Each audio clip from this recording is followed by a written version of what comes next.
com o secretário Dona Ademildo, está na linha conosco. Secretário, boa tarde. Dá para fazer um balanço desses dias de greve? Quantas escolas estão paradas? Quantas escolas estão funcionando? Boa tarde.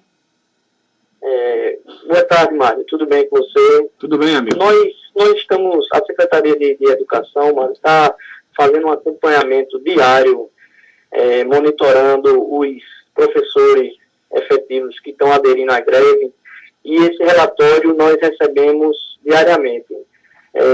Até ontem nós havíamos recebendo um relatório da Secretaria da Educação que dava conta de mais ou menos 400 professores que estavam aderindo ao movimento. Mas, na realidade, Mário, nós estaremos entrando em contato com os representantes do sindicato para ampliarmos a mesa de negociação. Muito embora ela esteja aberta, mas nós queremos também passar a discutir pontos que são do interesse dos professores. Por exemplo, a questão de apresentarmos relatórios com relação ao regime de previdência do município, regime próprio, para estabelecermos os impactos que o reajuste efetivamente iria repercutir na folha de inativos. Estamos também apresentando relatórios, iremos apresentar relatórios contábeis e financeiros, além de relatórios gerais, relatórios de percentuais com despesa de pessoal, sabe? De forma a trazermos para a mesa, evidenciar os números e por que motivo não podemos implantar o reajuste perseguido pelos professores, que é de 8,32%, que é questão de imperativo legal e não uma decisão, uma discricionariedade do prefeito. Mas aí os professores alegam que essa questão é do piso nacional, né? E que mesmo ganhando acima do piso, como afirma a prefeitura, teria que ser pago esse reajuste. O que o senhor diz sobre isso? Não, veja, Mário, na realidade a lei do piso ela é clara, ela estabelece um valor mínimo para o vencimento do professor, o vencimento base. E esse vencimento que é pago é bem acima do piso. Então o município fica desobrigado a passar o reajuste, tendo em vista que ele obedece já ao dispositivo da lei que estabelece o piso nacional para o magistério. Secretário, outra questão, com relação à justiça, né? Houve a prefeitura acionou a justiça, como é que está essa questão para saber se a greve é legal ou ilegal? Na realidade foi distribuída uma ação civil pública e está sob a análise da Corte Especial do Tribunal de Justiça para análise pelo movimento paredista. Se for declarado ilegal, aí nós vamos continuar a discussão para daí tentarmos chegar ao entendimento com a categoria, Mário Flávio, porque o principal prejudicado são os alunos e nós solicitamos, todos os gestores estão solicitando os pais para que levem seus alunos, porque as aulas estão acontecendo. Nenhuma unidade, apesar do movimento dos professores efetivos, que, como dissemos, é em torno de 400, nós estamos fazendo uma reposição com o pessoal que trabalha no administrativo da Secretaria, com contratos temporários novos, de forma que não traga nenhum prejuízo aos alunos. Secretário, eu estou aqui com o professor Marco Aurélio, ele é analista político e professor, e ele quer fazer uma pergunta para o senhor. Boa tarde, secretário. Gostaria de saber o seguinte, o senhor acabou de chegar e pegou esse problema da greve, mas esse é o secretário de administração. Esse é o da administração? Não é o novo não é o Antônio ainda não. Mas, então, secretário... Antônio Ademildo, é outro Antônio, então. Olha só, então, secretário, mas a pergunta ainda serve. Me diga uma coisa, o prefeito da cidade já deu entrevista outrora, declarando que não haveria mais diálogo com os professores em virtude do PCC, porque ele acha que, na opinião dele, não havia mais o que discutir em face de que os professores não aceitaram certas medidas da prefeitura. Essa posição foi revista ou ela ainda continua, secretário? Não, veja, Marco, né? Marco Aurélio? Isso. Na realidade, a mesa de negociação está aberta, sempre esteve aberta. A gente vai exaustivamente tentar chegar a um acordo. Quando o prefeito disse que a questão que tinha uma mesa foi nas negociações passadas. Isso aconteceu em 2009, 2010, e sempre se chegou a um consenso, tanto do Poder Executivo como dos professores e do sindicato que representa a categoria. Continua a mesma opinião do prefeito. A questão é que existe uma mesa para negociação, e essa mesa é que está à frente para tentar, juntamente com o sindicato, a resolução o quanto mais antes possível para por fim a esse movimento. Mas o presidente do sindicato, Toninho, ele chegou a dizer que enviar ofício, inclusive, ao Ministério Público para tentar que a promotora Silvia Amélia ela avalie, intermedie a negociação, porque, segundo ele, a mesa de negociação está parada. O que é que o senhor diz sobre isso?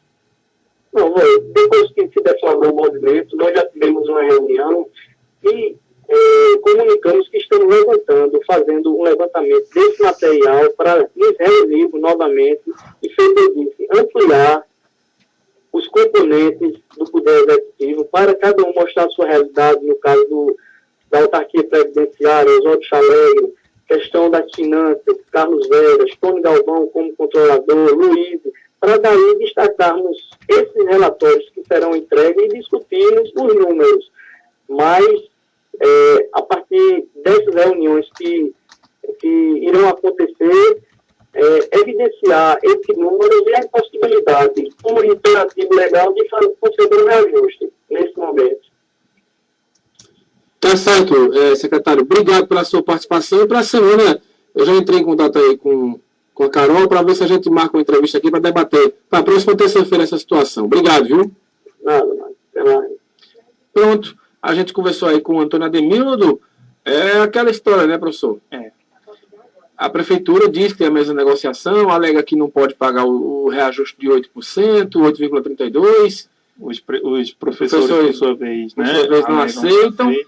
O ruim foi, minha opinião é que o ruim foi quando o prefeito Fayamid deu a entender que a mesa teria que ser, não teria mais negociação, que cessou. Aquilo criou um aumento do movimento, Mário. Aquilo criou uma sensação no movimento de que precisava ir para a rua. E acabou indo, né? E aí, vamos ver até onde vai dar. O Eduardo Mendonça, que é presidente do SISMU, que está acompanhando a entrevista, e ele quer participar conosco, ouviu aí o que disse o secretário Antônio Ademildo. Boa tarde, Eduardo. Boa tarde, Mário. Boa tarde, Marco Aurélio. Boa tarde, ouvinte da 104 FM e da Liberdade AM. Na verdade, Mário, Marcos, vocês percebem claramente o desencontro de informação dentro da prefeitura, que o secretário Antônio Ademildo, qual tem o maior respeito, fala de uma negociação, mas que nós atendemos, inclusive, o seu pedido no primeiro dia de greve. Ele nos telefonou e nós atendemos ao seu pedido e fomos até ele conversar. E ele se comprometeu de fazer um levantamento, algumas avaliações, posteriormente estaria nos convidando. Então, hoje completou 18 dias de greve, ontem 17 dias, quando entraram com a ação na Justiça, certo? O que demonstra que a prefeitura não quer negociar, porque o ofício foi enviado ao prefeito do município 5 dias antes da deflagração da greve e em momento algum fomos chamados para negociar. O ex-secretário de Educação hoje, controlador-geral do município, falou hoje, inclusive, que a prefeitura paga 25% acima do piso, o que já distorce do discurso da prefeitura, que fala em 14%. Ele só esquece de dizer das manobras que o município fez para chegar a esses valores. Ele acabou com a gratificação de permanência na zona rural em 2009, ele acabou com 50% da gratificação de regência em 2011, integralizou o que sobrou dessa gratificação em 2013 e hoje, segundo informação oficial da prefeitura, paga 14% acima do piso. Você imagine que tudo isso que ele fez foi de forma intempestiva, ele não poderia mais fazer essa integralização porque a lei só permitia que fosse feito isso até dezembro de 2009.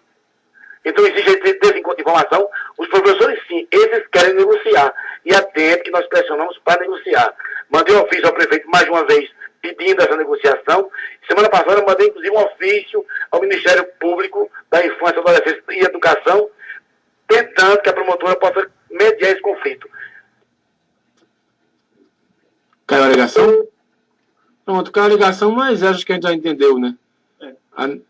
Só o Ministério Público mesmo para intermediar. Para intermediar. Precisa, porque assim, alguém precisa sentar as duas partes para que elas possam conversar. Agora os professores alegam que estão tentando e a prefeitura Alega também. Então, realmente, precisa que alguém chegue, aí o Ministério Público, como fiscal da lei, Mário, que eu falei há pouco, ele pode exercer esse papel, e seria interessante para a população que está sendo atingida. Agora, os professores estão na luta, e é legítima, completamente legítima, e cabe à prefeitura, se for esse caso que o secretário falou, demonstrar os números, a situação, mas também ver como que pode atender também as demandas da categoria, que não são só salariais. Até pelo que a gente vem acompanhando, há demandas também de condições de trabalho. De condições de trabalho, de estrutura, enfim.